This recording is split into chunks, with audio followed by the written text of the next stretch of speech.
ले जी, अब वेनेजुएला के बाद ग्रीनलैंड की बारी है। अमेरिका के सदर डोनाल्ड ट्रंप साहब ने फरमा दिया है और सेक्रेटरी स्टेट साहब ने भी कह दिया है कि दुनिया ने देख लिया है कि हम क्या कर सकते हैं, वेनेजुएला के सदर को हमने उठा लिया है। तो अब बारी है ग्रीनलैंड की। ग्रीनलैंड हर हाल में हमारा ही होना है, बाय हुक और बाय क्रुक, चाहे वो अमन व अमान से ये बात मान जाएं या फिर दूसरे तरीके से हम मनवा दें उनसे। आखिरकार ये क्या वजह है कि अमेरिका ग्रीनलैंड चाह रहा है? सबसे पहली वजह तो जियोग्राफी है ग्रीनलैंड की जनाब आली। ये नॉर्थ अमेरिका, यूरोप और आर्टिक के दरमियान आपने देखा है मौजूद है, और इसको जो भी कंट्रोल करता है वो आर्टिक सी को कंट्रोल करता है। और इस वक्त जबकि दुनिया के अंदर ग्लोबल वार्मिंग हो रही है तो कहा यह जा रहा है कि वहाँ पे क्योंकि बिल्कुल बर्फ़ छाई हुई होती है कि गर्मियों में कम से कम वो बर्फ़ जो है पिघल जाएगी, और क्योंकि वो पिघल जाएगी तो वहाँ से अब समुद्री जहाज़ भी गुजर सकेंगे, शिपिंग लिंक्स खुल जाएंगी। और मज़ीद ये क्योंकि बर्फ़ पिघलनी शुरू हो जाएगी तो वहाँ पे जो मिनरल्स हैं उनकी माइनिंग भी शुरू की जा सकती है। इसके अलावा उसकी मिलिट्री और स्ट्रेटेजिक वैल्यू भी है कि वहाँ पे आप एक मिसाइल डिफेंस सिस्टम लगा सकते हैं, आप एक अर्ली वार्निंग सिस्टम लगा सकते हैं, बल्कि लगा हुआ है वहाँ पे। वहाँ से आप रशिया की सर्वेलेंस कर सकते हैं, आप पूरे नॉर्थ अटलांटिक के अंदर जो भी एक्टिविटी हो रही है उसकी सर्वेलेंस कर सकते हैं। यानी कि नेटो की डिफेंस आर्किटेक्चर का वो एक की पॉइंट है। और फिर मज़ीद ये कि आप फॉरवर्ड पोजीशनिंग कर सकते हैं, आप अपनी फ़ौजें बिल्कुल रशिया के बॉर्डर तक ले जा सकते हैं, क्योंकि ग्रीनलैंड से आप रशिया पे भी हमला कर सकते हैं। और सबसे अहम बात ये कि ग्रीनलैंड के अंदर ना सिर्फ तेल है जिस तरह कि वेनेजुएला के अंदर था और है, बल्कि इसके साथ साथ यूरेनियम भी है, गैस भी है, और सबसे अहम बात शायद ये कि वहाँ पे रेयर अर्थ मिनरल्स भी हैं। अब आप पूछेंगे कि ये रेयर अर्थ मिनरल्स क्या बलाएँ और क्यों इतने ज़रूरी हैं? जनाब अली, इस वक्त जो वेपन सिस्टम्स हैं उनके लिए ये रेयर अर्थ मिनरल्स, ख़ास तौर पे यूरेनियम वगैरह बहुत ही ज़्यादा ज़रूरी है। इसके साथ साथ जो नई ग्रीन टेक्नोलॉजीज़ आ रही हैं उनके लिए भी ये रेयर अर्थ मिनरल्स, लिथियम वगैरह, ये वो बहुत ही ज़रूरी हैं। और जो हाई टेक्नोलॉजी इंडस्ट्रीज़ हैं, आर्टिफिशियल इंटेलिजेंस और इस किस्म की चीज़ें, इनके लिए भी ये रेयर अर्थ मिनरल्स बहुत ही ज़रूरी हैं। तो अमेरिका ने ये फ़ैसला किया और बरमला कहा है, कुछ छुपी छुपाई बात नहीं, आपने भी पढ़ ली होगी, सुन ली होगी। उन्होंने ये कहा है कि जनाब आली हमें ग्रीनलैंड इसलिए चाहिए, हमें ज़मीन नहीं चाहिए। अमेरिका में ज़मीन बहुत है, उनको ज़मीन नहीं चाहिए, वहाँ तो वैसे कुछ नहीं हो सकता। वहाँ पे आबादी भी सिर्फ 56,000 है, कोई बहुत बड़ी आबादी भी नहीं है वहाँ पे। इसलिए चाहिए क्योंकि हम रशिया और चाइना का मुकाबला करना चाहते हैं, यानी जो नई कोल्ड वॉर हो रही है उसमें हम जीतना चाहते हैं, और जीतने के लिए हमने ग्रीनलैंड हासिल करके छोड़ना, जो मर्ज़ी हो जाए। अब बात ये थोड़ा सा मसला है, छोटा सा प्रॉब्लम है, और वो प्रॉब्लम ये है कि ग्रीनलैंड जनाब आली डेनमार्क का हिस्सा है, किंगडम ऑफ डेनमार्क का हिस्सा है। इनफैक्ट किंगडम ऑफ डेनमार्क के अंदर उसके पास बहुत सारी ऑटोनॉमी है, उसका आप कह लें किस्म का ऑटोनमस रीजन है with in the kingdom of Denmark. अब दिलचस्प बात मज़ीद ये है कि जनाब ग्रीनलैंड के अंदर पहले ही अमेरिकन अड्डे मौजूद हैं। वर्ल्ड वॉर 2 के दौरान अमेरिका ने वहाँ पर कई मुख्तलिफ अड्डे बनाए हुए थे। 1951 के अंदर उनका एक मुआहदा हुआ, उसके बाद उन्होंने ये कहा कि जनाब आली आप एक अपना अमेरिकी अड्डा रख लें, जितना मर्ज़ी वो बड़ा हो, मगर बाकी अमेरिकी अड्डे जो हैं वो पीछे हटा लें। और इसी तरह हुआ। थुले एयरबेस का एक उनके पास एयरबेस ग्रीनलैंड के अंदर मौजूद है, और वो अमेरिका की सिक्योरिटी पॉलिसी और नेटो की सिक्योरिटी पॉलिसी का बहुत ही अहम तरीन हिस्सा है। अब डेनमार्क की हुकूमत क्या कह रही है? डेनमार्क की हुकूमत अव्वल तो ये कह रही है सरकार हम वेनेजुएला नहीं हैं, हम डेनमार्क हैं। डेनमार्क ना सिर्फ नेटो का हिस्सा है बल्कि बजाते खुद एक बहुत ही प्रो अमेरिकन स्टेट है। यानी यूरोप के अंदर भी जो शायद सबसे ज़्यादा प्रो अमेरिकन स्टेट है वो डेनमार्क है। मगर अमेरिका ने इस बात की परवाह नहीं की, है तो साढ़े दोस्त है ने, उन्होंने कहा जी चीज़ की सानू लोड़ है वो दोस्तों के कोल ऐसी खो लैनी है। अंदाज़ा करें आप, वो अपने दोस्तों से भी इतना बड़ा कॉन्टिनेंट, ग्रीनलैंड का कॉन्टिनेंट छीनना चाह रहे हैं। अब सिचुएशन बहुत ही ख़राब हो रही है, क्योंकि ये तो नेटो कंट्री है, ये तो वो मुल्क है जिसके साथ एक डिफेंस पैक्ट है, ये तो उन मुल्कों में शामिल है कि जिनके साथ ये मुआहदा है कि अगर कोई दूसरा मुल्क इन पर हमला करे तो फिर अमेरिका उनका दिफा करेगा। तो अब अमेरिका ही कह रहा है कि हम जो है ग्रीनलैंड आपसे खो लेना चाहते हैं, हम आपसे छीन लेना चाहते हैं। तो इसका तो मतलब ये है कि एक नेटो कंट्री एक और नेटो कंट्री पे अटैक कर रही है या कर सकती है, अभी किया नहीं है उन्होंने। इससे बचने के लिए ऑलरेडी डेनमार्क ने और यूरोपियन मुख्तलिफ और मुल्कों ने भी रातों रात ग्रीनलैंड के अंदर अपने ट्रूप्स लैंड करने शुरू कर दिए। हाँ जी, उन्होंने अपनी ट्रूप स्ट्रेंथ ग्रीनलैंड के अंदर बढ़ानी शुरू कर दी, क्योंकि उनको खदशा और डर ये है कि अमेरिका यहाँ पे हमला कर लेगा। देखें, ये तो कोई सोशलिस्ट मुल्क भी नहीं है, ये तो कोई ईरान की तरह थियोक्रेटिक मुल्क भी नहीं है, ये तो एक प्योर सेक्युलर डेमोक्रेसी है। मगर अमेरिका जो है इसको भी अपने काबू में लेना चाह रहा है। क्यों लेना चाह रहा है मैंने आपको समझा दिया। 3 बुनियादी वजूहत हैं। नंबर 1 ये अपने मिलिट्री बेसिस वहाँ पे बनाना चाहते हैं।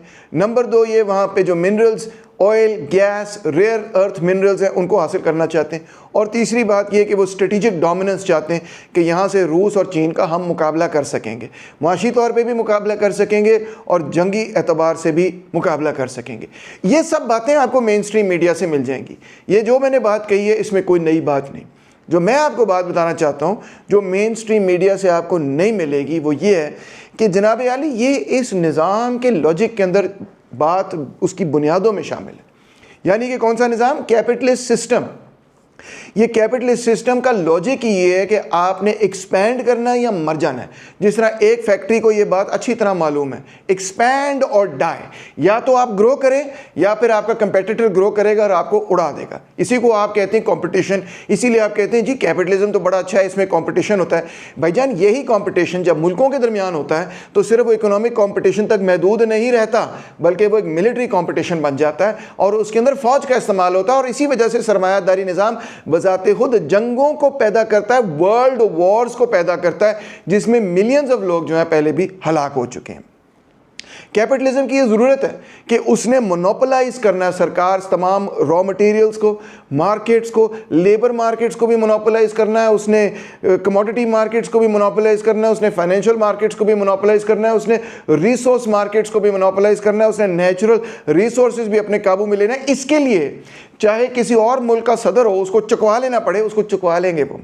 चाहे किसी और मुल्क 800 साल से ग्रीनलैंड जो है वो डेनमार्क का हिस्सा है, वो कहते हैं वी डोंट केयर, हमें डेनमार्क चाहिए क्योंकि हमने अपने राइवल से मुकाबला करना है। और इंटरनेशनल पॉलिटिक्स में राइवल से मुकाबला जहाँ पे मार्केट में भी हो रहा है, अगर मार्केट में आप हारना शुरू कर दें तो फिर दूसरा रास्ता ये है कि मिलिट्री का तरीका अपना लें। तो ये सारी गेम है सरकार के स्ट्रेटेजिक एडवांटेज हासिल करने के लिए, और ख़ास तौर पे रशिया और चाइना के ख़िलाफ़ स्ट्रेटेजिक एडवांटेज हासिल करने के लिए अमेरिका ने ये फैसला किया है कि डेनमार्क अब यूरोप में क्यों है, हमारे पास होना चाहिए।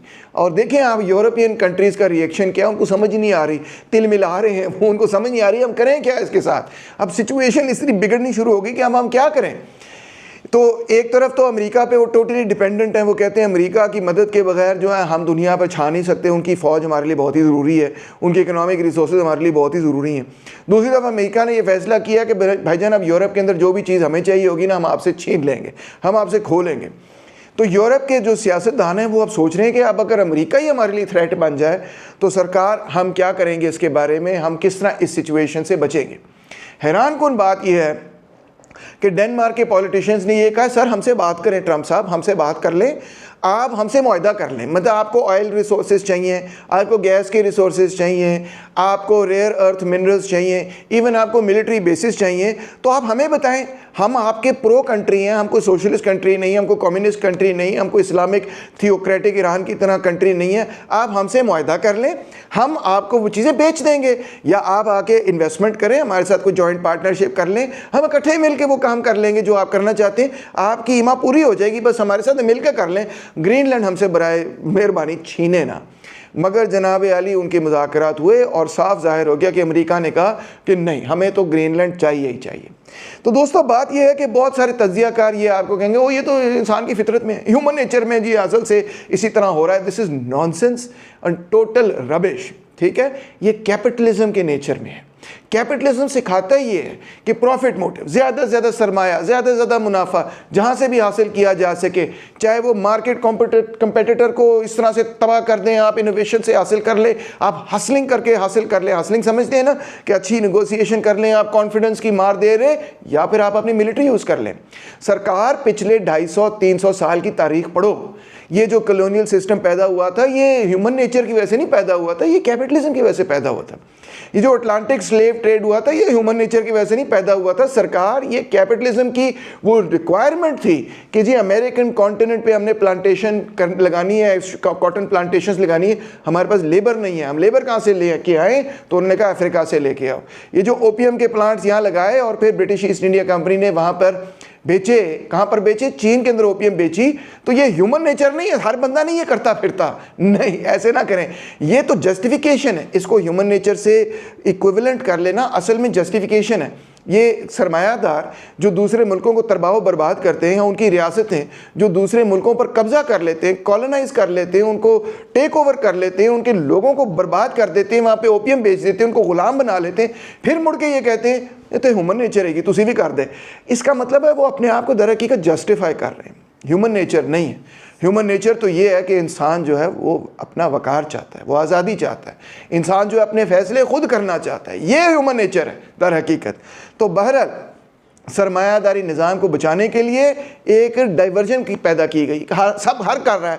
देखो ना, जब कोई करप्ट आदमी होता है ना, वो करप्शन करता है ना, तो कैसे जस्टिफाई करता है? वो कहता है सारे करप्शन कर रहे हैं तो मैंने कर ली, तो कौन सी बड़ी बात है भाई? This is nonsense and rubbish. ठीक है, अव्वल तो सारे करप्शन कर नहीं रहे। अगर सारे करप्शन कर भी रहे हैं तो आपकी जो करप्शन है वो उनसे 10 गुना नहीं 1,00,000 गुना ज़्यादा है। और तीसरी बात ये, अगर सारे करप्शन कर भी रहे हैं तो भी आप अच्छा नहीं कर रहे, उसको तब्दील करने की ज़रूरत है। ये कोई तरीका ज़िंदगी गुजारने का कि सारे बंदे करप्शन करते फिरें?